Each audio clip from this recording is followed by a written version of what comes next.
ilaha illallah, Allahu akbar, Muhammad Rasulullah, ya Habiballah. আসসালামু আলাইকুম ওয়া রাহমাতুল্লাহি ওয়া বারাকাতুহু। আলহামদুলিল্লাহ ওয়াসসালাতু ওয়াসসালামু আলা রাসূলিল্লাহ ওয়া বা'দ। প্রিয় দর্শক, এই মুহূর্তে বিশ্বের যেখান থেকে অনুষ্ঠান দেখছেন প্রত্যেকে জানাচ্ছি আন্তরিক প্রীতি, শুভেচ্ছা এবং অভিনন্দন। আপনারা দেখছেন RSRM বরকতময় সাহারি অনুষ্ঠানটি, আর সাথে রয়েছে আমি মোহাম্মদ মুক্তার আহমদ। প্রিয় দর্শক, আমরা অনুষ্ঠান শুরু করি বরাবরের মতো কোরআন তেলাওয়াত দিয়ে এবং তাফসির জেনে। এবার আমরা তেলাওয়াত শুনব এবং তাফসির জানব পবিত্র কোরআনের 21তম পারার। আল্লাহু আকবার, أعوذ بالله من الشيطان الرجيم.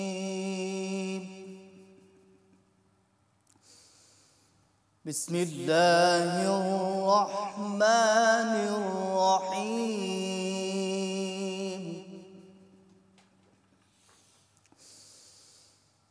اتل ما أوحي إليك من الكتاب وأقم الصلاة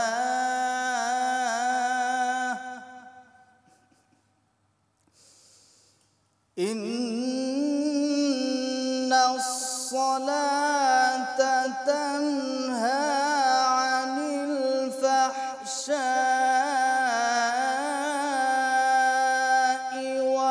والمنكر ولذكر الله أكبر والله يعلم ما تصنعون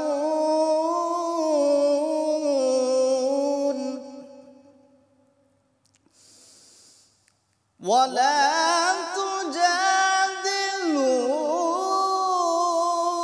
أهل الكتاب إلا بالتي هي أحسن إلا الذين ظلموا منهم وقولوا آمنا بالذي أنزل إلينا وأنزل إليكم وإلهنا وإلهكم واحد ونحن له مسلمون وكذلك أنزلنا إليك الكتاب فالذين آتيناهم الكتاب يؤمنون به ومن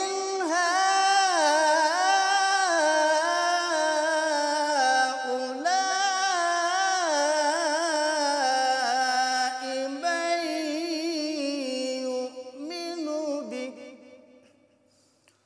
وما يجحد بآياتنا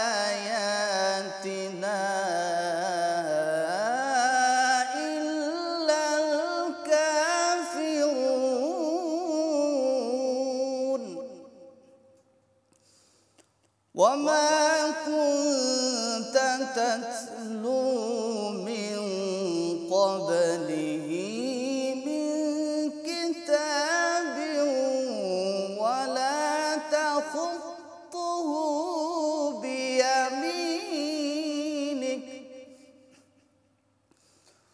ولا تخطه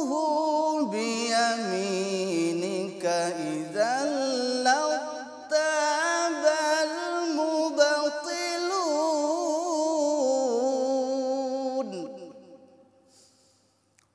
بل هو آيات بينات في صدور الذين أوتوا العلم وما يجحد بآياتنا إلا الظالمون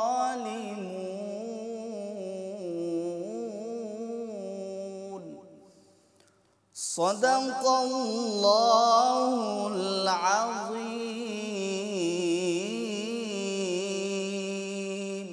الله أكبر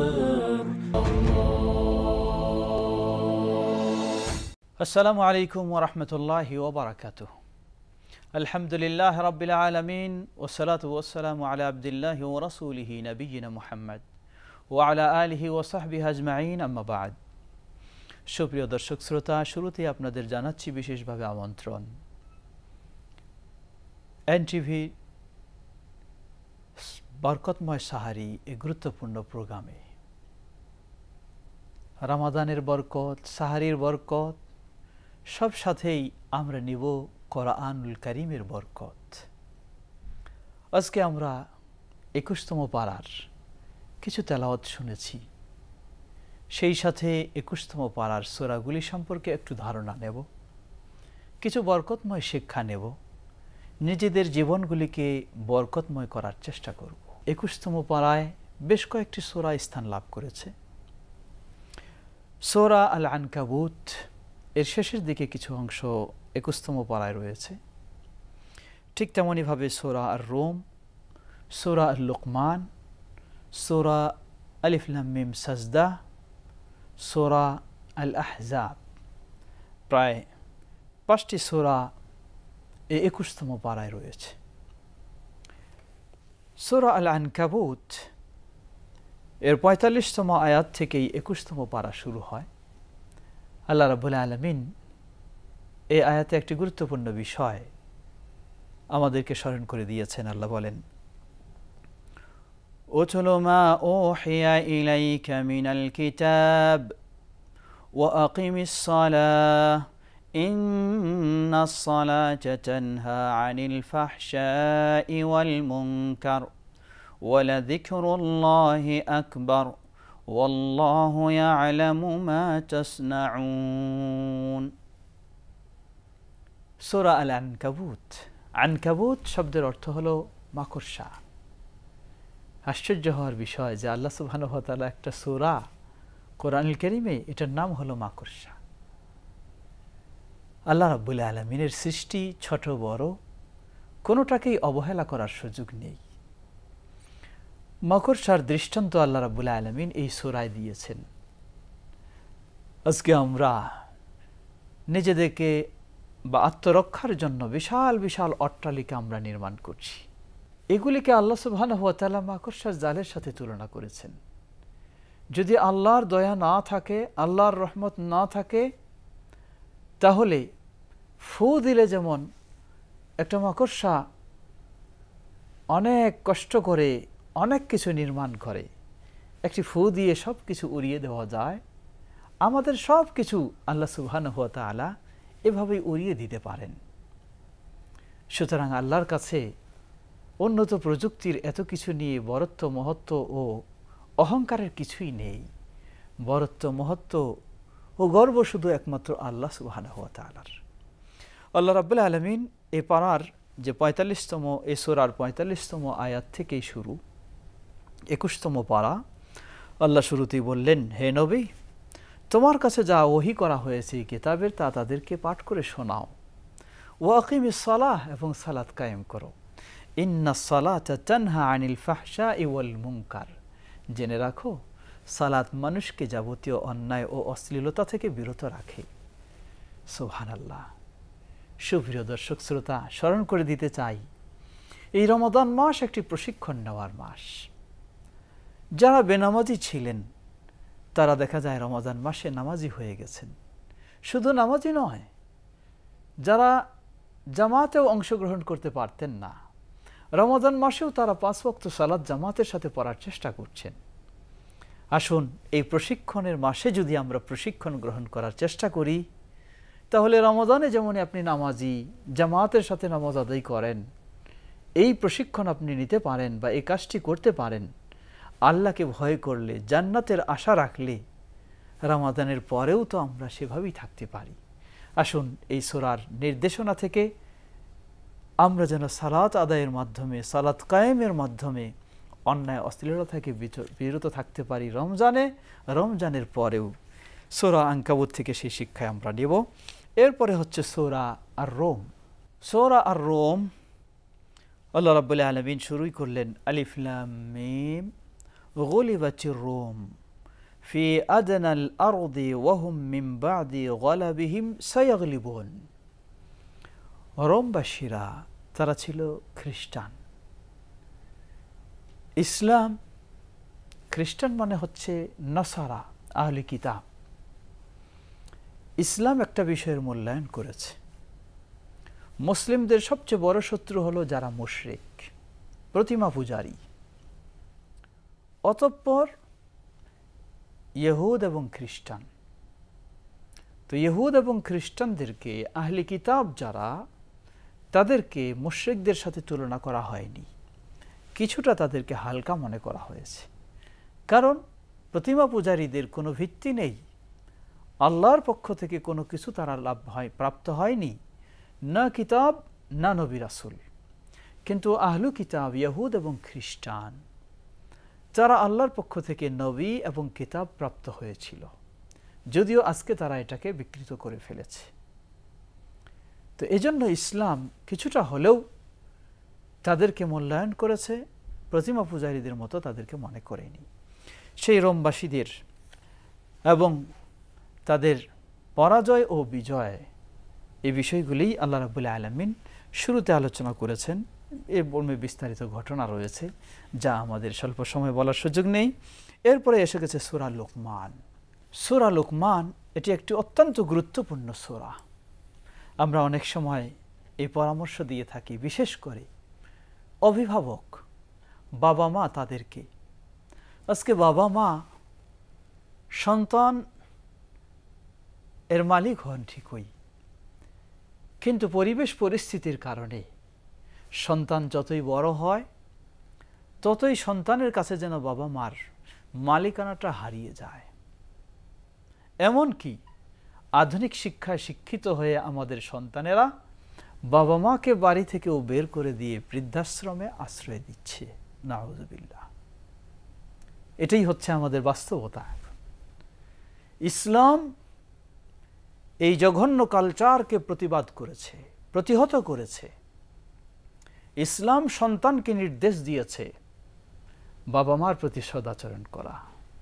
এমনকি বাবা মা যতই দুর্বল হবে, বৃদ্ধ হয়ে যাবে, অসহায় হয়ে যাবে, সন্তানের জন্য তত বড় নির্দেশ বাবা মার প্রতি সদাচরণ করা। সেই আলোকে আমাদের সন্তানদেরকে প্রতিপালন করার চেষ্টা করি। আমরা নিশ্চিতভাবে বলতে পারি বাবা মা এই সন্তানকে নিয়ে সত্যি গর্বিত হবেন, সফল হবেন, সার্থক হবেন দুনিয়াতেও এবং আখিরাতেও। আপনার সন্তান হবে আদর্শ সন্তান, আপনার সন্তান হবে আদর্শ নাগরিক। দেশবাসী এই সন্তান থেকে উপকৃত হবে। তাই আমি অনুরোধ জানাবো প্রতিটি বাবা মাকে, বাংলা ভাষায় অনুবাদ পাওয়া যায় সূরা লোকমান, এর অনুবাদগুলি একটু জেনে নিয়ে সেই আলোকে সন্তানকে গাইড করা। এ সন্তান হবে আল্লাহর প্রতি আদর্শবান, সন্তান হবে জনগণের প্রতি আদর্শবান, সন্তান হবে বাবা মার প্রতি আদর্শবান, সন্তান হবে দেশবাসীর প্রতি আদর্শবান। আল্লাহ এমনই নির্দেশনাগুলি এখানে দিয়েছেন। সর্বপ্রথম নির্দেশ আল্লাহ বলছেন, স্মরণ করুন সেই সময়ের কথা। আল্লাহ রাব্বুল আলামিন 13 নম্বর আয়াতে বললেন, وَإِذْ قَالَ لُقْمَانُ لِابْنِهِ وَهُوَ يَعِظُهُ يَا بُنَيَّ لَا تُشْرِكْ بِاللَّهِ إِنَّ الشِّرْكَ لَظُلْمٌ عَظِيمٌ। স্মরণ করুন সেই সময়ের কথা যখন লোকমান, সুপ্রসিদ্ধ লোকমান হাকিম, তিনি তার প্রিয় বৎস কলিজার টুকরাকে উপদেশ দিতে গিয়ে বললেন, হে প্রিয় বৎস, লা তুশরিক বিল্লাহ, তুমি আল্লাহর সাথে শিরকে লিপ্ত হইও না। ইন্না শিরকা লাযুলমুন আযীম, কারণ পৃথিবীর বুকে শিরক হলো সবচেয়ে বড় মহাজুলম, মহা অন্যায়, মহা অপরাধ। এখানে একটি গুরুত্বপূর্ণ বিষয়, আপনার সন্তান যখন মহা অপরাধ থেকে বিরত থাকতে পারবে, তার দ্বারাই সকল অপরাধ থেকে বিরত থাকা সম্ভব। আর আপনার সন্তান যদি মহা অপরাধে লিপ্ত হয়ে যায়, তার দ্বারা সকল অপরাধেই লিপ্ত হওয়া সম্ভব।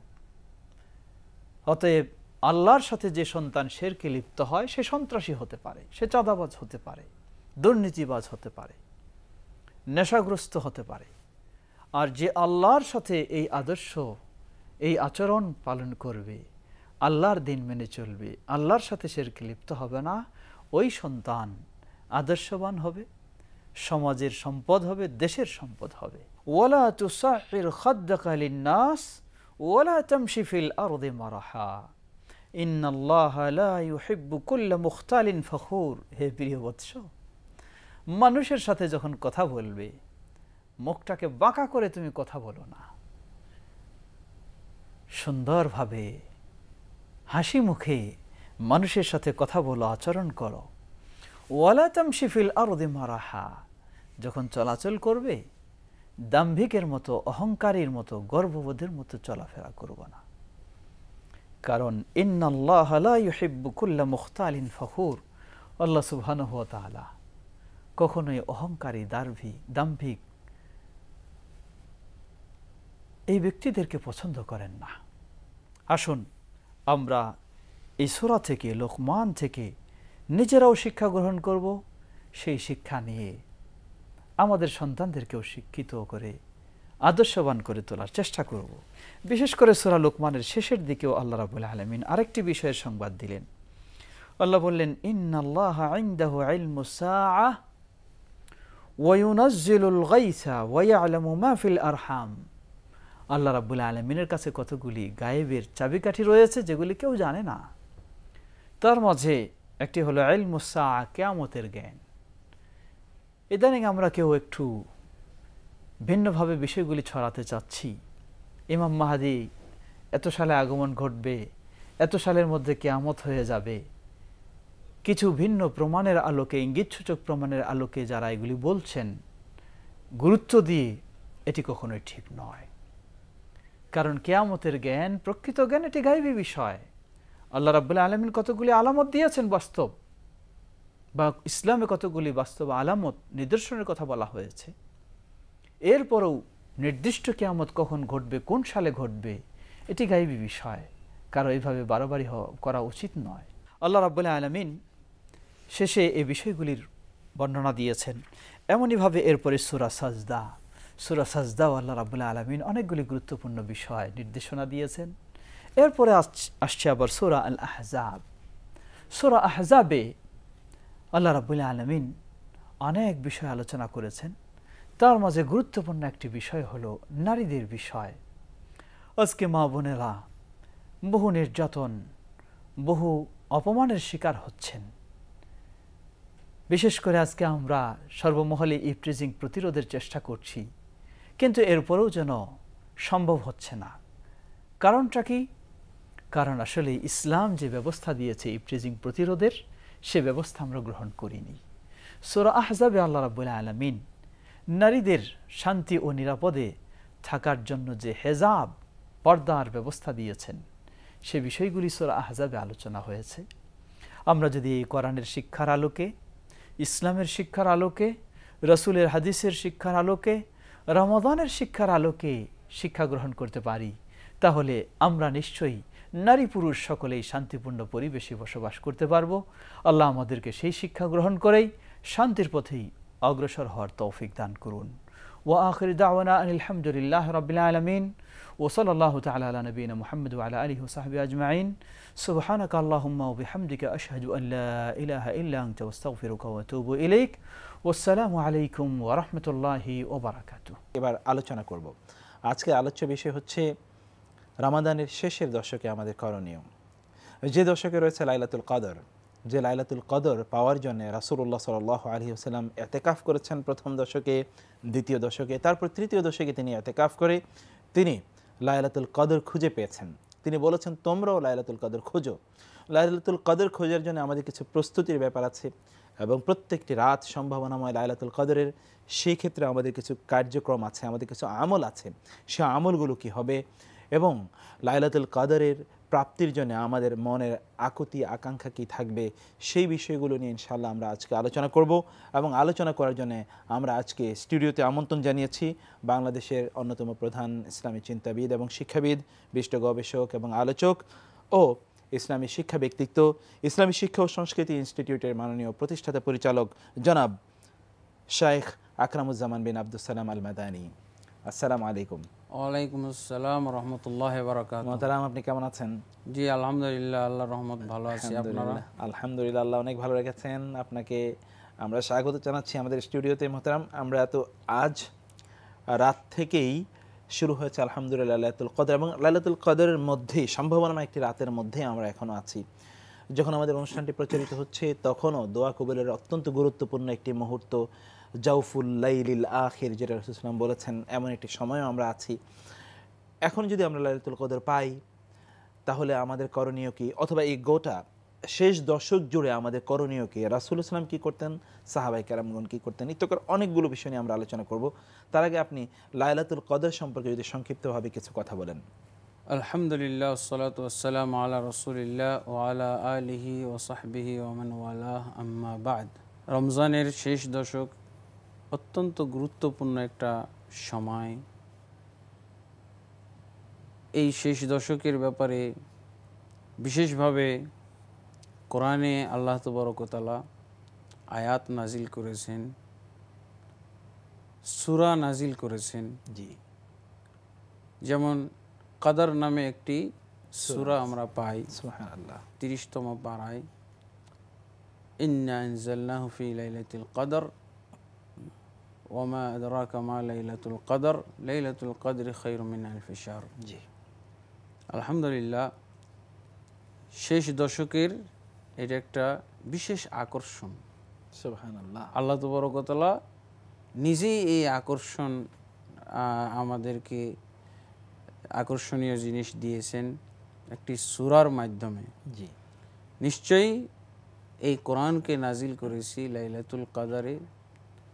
তারপর আল্লাহ বলছেন ওমা আদরাকা মা লাইলাতুল কদর, লাইলাতুল কদর কী জিনিস আপনি কি জানেন? তারপর আল্লাহ তাবারক ওয়া তাআলা নিজেই বিশ্লেষণ দিচ্ছেন, লাইলাতুল কদর খায়রুম মিন আলফি শাহর। জি, লাইলাতুল কদর হচ্ছে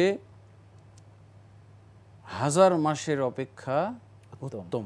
সুবহানাল্লাহ, আলহামদুলিল্লাহ, এটা বিরাট নিয়ামত আমাদের জন্য, যেটা আল্লাহ তাবারক ওয়া তাআলা শেষ দশকে আমাদেরকে দান করেছেন। এটা মূলত আগে অজানা ছিল। ব্যাপকভাবে রমজান মাসে রাসূলুল্লাহ সাল্লাল্লাহু আলাইহি সাল্লাম এই লাইলাতুল কদর তালাশ করতেন। জি, এবং লাইলাতুল কদর একটা এই উম্মতের বিশেষ দান আল্লাহর পক্ষ থেকে, সুবহানাল্লাহ, যার মাধ্যমে আমরা অন্যান্য উম্মতের প্রতি আমরা শ্রেষ্ঠত্ব লাভ করেছি। আলহামদুলিল্লাহ, আলহামদুলিল্লাহ। তারপরে এইটাকে আবার লাইলা মুবারাকা, বরকতপূর্ণ রাত বলা হয়েছে। কদর শব্দের অর্থই কিন্তু দুই ধরনের পাওয়া যায়। কদর অর্থ হলো সম্মান, মান, মর্যাদা, মর্যাদাপূর্ণ একটি রাত। আর কদরের আরেকটা অর্থ হলো তাকদীর। জি, কদর মানে তাকদীর, যেটাকে আমরা বাংলায় তকদির বলে থাকি, ভাগ্য, নিয়তি ইত্যাদি।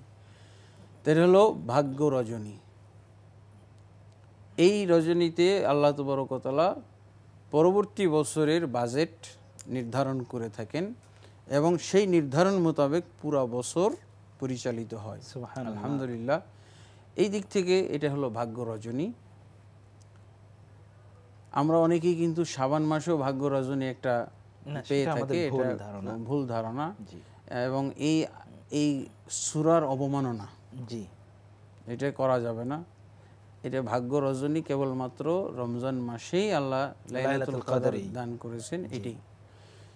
তো এখন এই ভাগ্য রজনী বা লাইলাতুল কদর আমরা কিভাবে পাবো, এবং রমজানের শেষের দশকে আমরা কি কাজ করলে সেটা পাবো? হ্যাঁ হ্যাঁ, তো আলহামদুলিল্লাহ, তো এই ব্যাপারে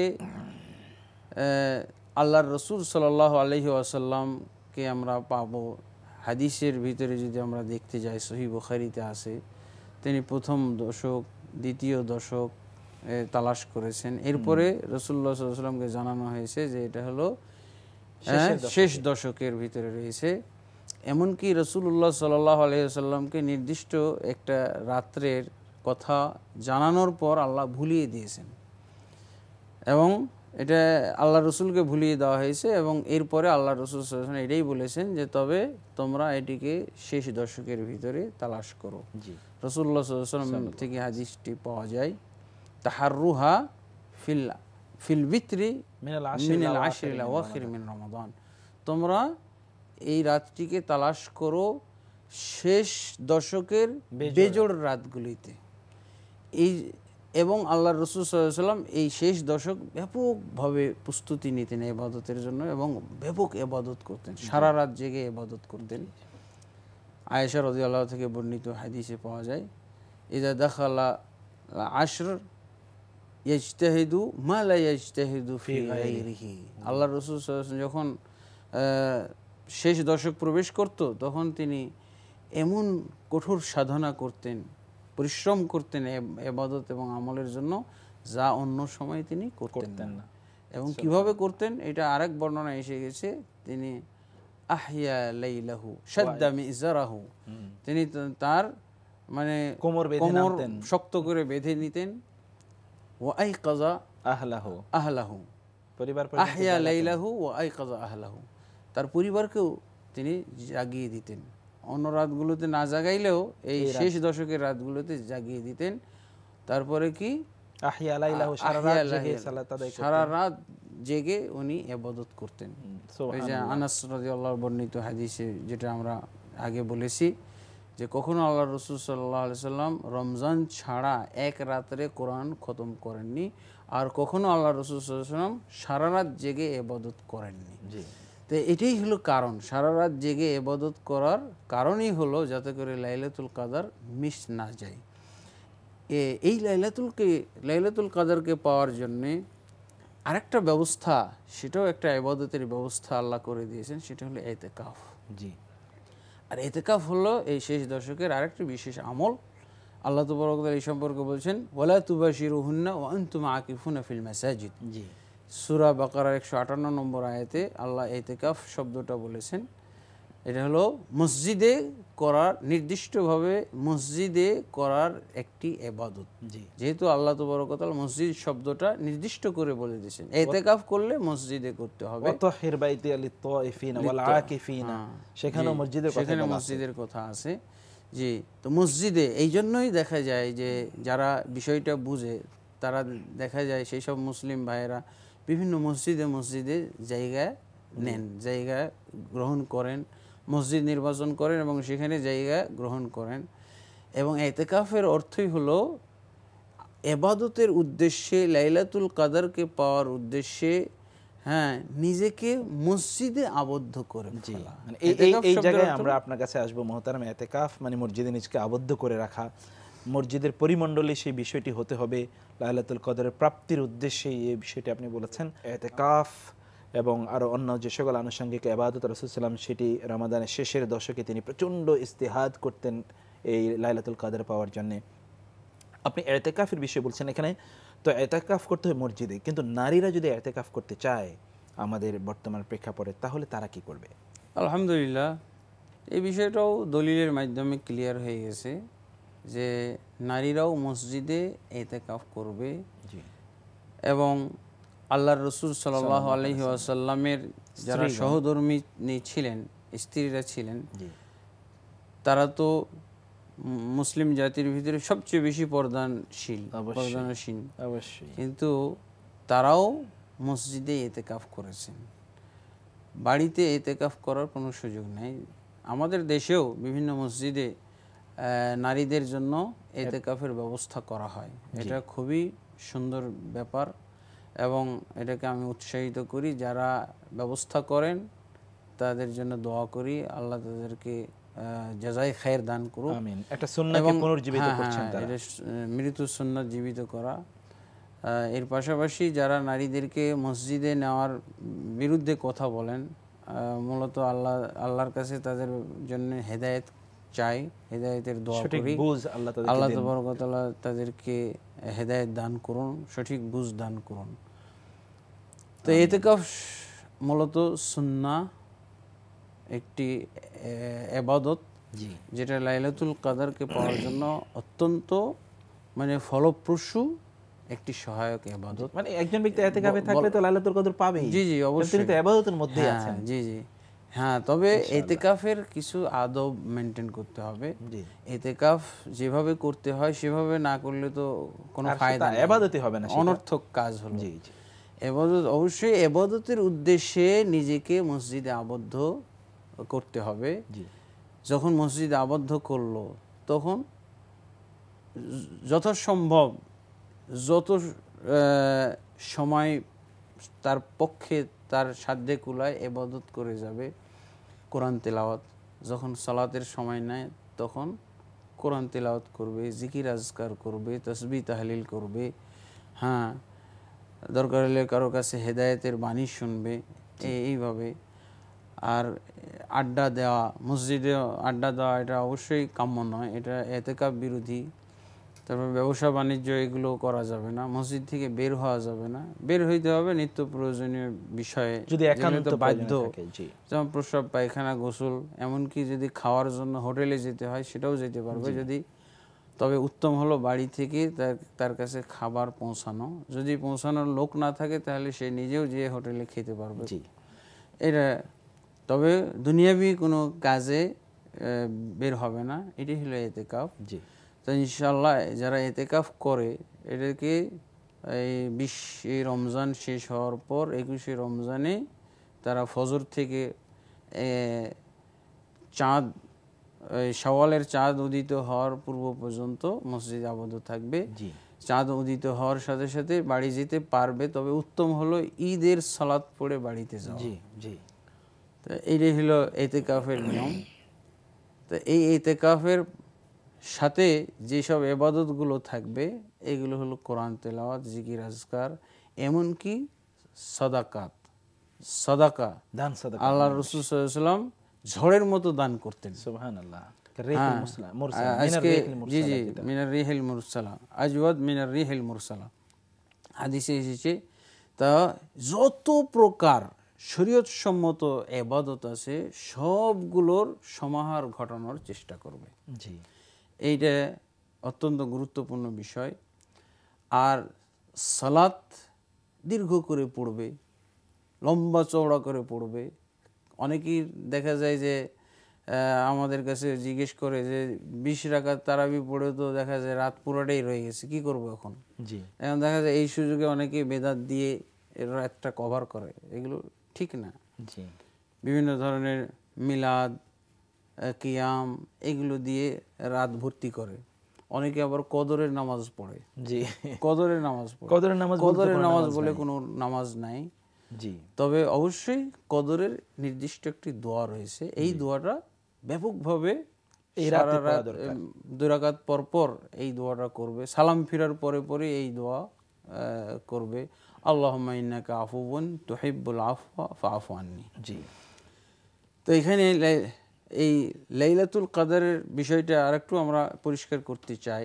যেহেতু লাইলাতুল কদর আর ইতিকাফ দুইটার সাথে ওতপ্রোত সম্পর্ক, লাইলাতুল কদরকে পাওয়ার জন্যই ইতিকাফ করাটা উচিত।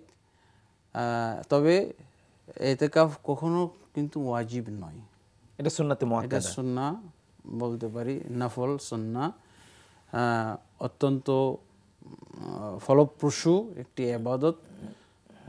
এইটা আমরা করতে পারি। আল্লাহ রাসূল সাল্লাল্লাহু আলাইহি ওয়াসাল্লাম বাদ দিয়ে দিয়েছিলেন, এক রমজানে ইতিকাফই করেননি উনি।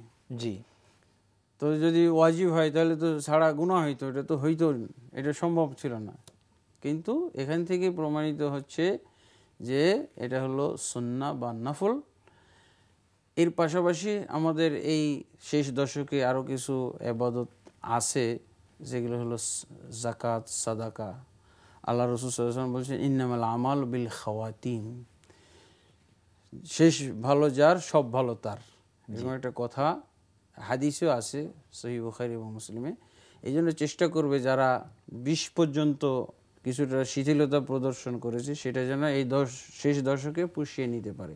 সব ধরনের ইবাদত এখানে করার চেষ্টা করবে। অনেকেই জাকাত দিয়ে থাকেন, এই জাকাতও যেন এই শেষ দশকের ভিতরে কমপ্লিট করতে পারেন। জাকাত ছাড়া আরও সাদাকা আছে, সাদাকাতুল ফিতর আছে। এই সাদাকাতুল ফিতর এই শেষ দশকে আদায় করলে ভালো। যত সৎ কাজ আছে এই শেষ দশকে যেন আমরা করার চেষ্টা করি। কোনো ভালো কাজ, সৎ কাজ, সওয়াবের কাজ যেন ছাড়া না পড়ে যায়, জি, এটা আমরা চেষ্টা করব। আর আমাদের একটা জাকাতুল ফিতর বিষয় আছে, যেটা এই রমজানের শেষে যদিও ফরজ হয় সূর্য ডোবার পর, জি, কিন্তু এটা 1-2 দিন আগে দেওয়া যায়। ইবনে ওমর রাদিয়াল্লাহু আনহু 1-2 দিন আগে দিয়ে দিতেন, এমনকি পেটের বাচ্চার পক্ষ থেকেও দিয়ে দিতেন। সুবহানাল্লাহ। এবং এটা 1 সা খাদ্যদ্রব্য দিয়ে দেওয়ার নিয়ম রয়েছে। 1 সা খাদ্যদ্রব্য আল্লাহ রসুল সাল্লাল্লাহু আলাইহি ওয়াসাল্লাম জাকাতুল ফিতর যখনই বলেছেন তখনই কিন্তু সা শব্দটা বলেছেন। এটা আমরা চেষ্টা করব খাদ্যদ্রব্য দেওয়ার জন্যে। আর এটার অনেক ধরনের মাপ পাওয়া যায়, প্রায় 10 রকমের মাপ পাওয়া যায়। মোহাম্মদ বিন সালেহ আল উসাইমিন উনি তার মাজালিস শাহরে রমজান এবং শারহুল মুমতি ফি আলা জাদিল মুস্তাকনি এখানে উনি লিখে দিয়েছেন, মান আরাদা আন ইয়ারিফা সা আন নওয়াবি ফালিয়াজিন কিলোয়াইন ওয়া 40 গ্রামান। যে ব্যক্তি রসুলের সা মাধ্যমে ফিতরা দিতে চায় সেই জন্য 2 কেজি 40 গ্রাম মেপে দেয়। তো এটা হলো 10 প্রকার, 8-10 প্রকার যে মাপ এখন প্রচলিত আছে তার ভিতরে একটা সমাধান। এখন ওই দেশের অনেক আলেম ওলামা এই মাপটাই এখন বলতেছেন। জামিল জাইনু সাহেব যত বই লিখেছেন সবগুলোতে এই মাপ দিচ্ছেন। আমাদের এহায়াতরাজ থেকে কুয়েতি একটা সংস্থা, সেখান থেকেও এই মাপ প্রায় 3 লক্ষ মতো বইয়ের ভিতরে এই মাপটাই দেওয়া হয়েছে। এটাকে বলা যায় লেটেস্ট এবং সবচেয়ে বিশুদ্ধ মত। এবং 8-10 প্রকার যে মাপ পাওয়া যায় তার ভিতরে ফয়সালাকারী মানে সমাধানকারী। তো এটা একটা গুরুত্বপূর্ণ বিষয়। আমরা সব কিছু যত প্রকার ইবাদত আছে আমরা এই শেষ দশকে কমপ্লিট করার চেষ্টা করব। আল্লাহ সুবহানাহু ওয়া তাআলা যাতে আমাদেরকে প্রত্যেককে এভাবে আমল করার তৌফিক দান করেন। আল্লাহুম্মা আমিন। আমিন। প্রিয় দর্শক, আমরা আলোচনা শুনলাম, লম্বা আলোচনায় সেখানে আমরা বোঝার চেষ্টা করেছি যে রমাদানের শেষের দশকে রাসূলুল্লাহ সাল্লাল্লাহু আলাইহি ওয়াসাল্লাম, সাহাবায়ে কেরাম, সালাফদের তাদের আমল কি ছিল, তারা কি করতেন। আয়েশা রাদিয়াল্লাহু তাআলা আনহার বর্ণনায় আমরা শুনলাম যে রাসূল সাল্লাল্লাহু আলাইহি ওয়াসাল্লাম শেষের দশকে এত চেষ্টা করতেন ভালো আমল করার, ভালো কাজ করার, যেটি তিনি অন্য 2 দশকে অর্থাৎ প্রথম এবং দ্বিতীয় দশকে করতেন না। কারণ এখানে লাইলাতুল কদর আছে যেটি 1000 মাসের চেয়ে উত্তম, যেটি উম্মায়ে মুহাম্মাদের জন্য আল্লাহর পক্ষ থেকে একটা স্পেশাল গিফট। সেটি পাওয়ার জন্য তো নিশ্চয়ই আমাদের অন্তরের প্রচেষ্টা, আমাদের শরীরের আচরণগত, দৃষ্টিভঙ্গিগত প্রচেষ্টা সেখানে অবশ্যই থাকতে হবে, যাতে আল্লাহ সুবহানাহু ওয়া তাআলা আমাদেরকে লাইলাতুল কদর থেকে বঞ্চিত না করেন। কারণ যে লাইলাতুল কদরের মর্যাদা থেকে, তার রহমত থেকে বঞ্চিত হলো, সেই সত্যিকার অর্থে ফাহুয়াল মাহরুম, সেই সত্যিকার অর্থে বঞ্চিত। আল্লাহ সুবহানাহু ওয়া তাআলা শেষের দশককে চমৎকারভাবে উদযাপন করার তৌফিক দান করুন। যারা ইতিকাফ করার সামর্থ্য রাখেন অথবা সেই সুযোগ আছে তারা অবশ্যই ইতিকাফ করবেন ইনশাআল্লাহ। মা বোনেরাও তারা ইতিকাফ করার সুযোগ থাকলে অবশ্যই করবেন। আমরা প্রিয় দর্শক আজকের পর্ব এখানে শেষ করব ইনশাআল্লাহ। আর অন্যবারের মতো আমরা অবশ্যই একটা ইসলামী গান শুনতে শুনতে শেষ করবো। আপনারা দেখছিলেন RSRM বরকতময় সাহারি অনুষ্ঠানটি। আগামীকাল একই সময় দেখা হবে সেই প্রত্যাশায়। হাযা ওয়া সাল্লাল্লাহু সুবহানাহু ওয়া তাআলা আলা নাবিয়িনা মুহাম্মদ ওয়া আলা আলিহি ওয়া সাহবিহি আজমাইন। ওয়াসসালামু আলাইকুম ওয়া রাহমাতুল্লাহি ওয়া বারাকাতুহু। তোমার দৃষ্টি কি ফিরবে না কোনোদিন, সুন্দর সৃষ্টি দেখে তোমার মন কি ভরবে না কোনোদিন, ইমানের রং শুধু মেখে, ইমানের রং শুধু মেখে।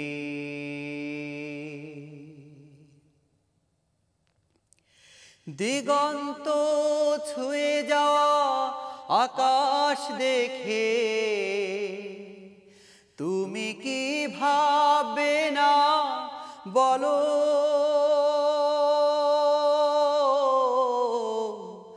জমিনে গেথে যাওয়া পাহাড় দেখে তুমি কি ভাববে না বলো। দিগন্ত ছুঁয়ে যাওয়া আকাশ দেখে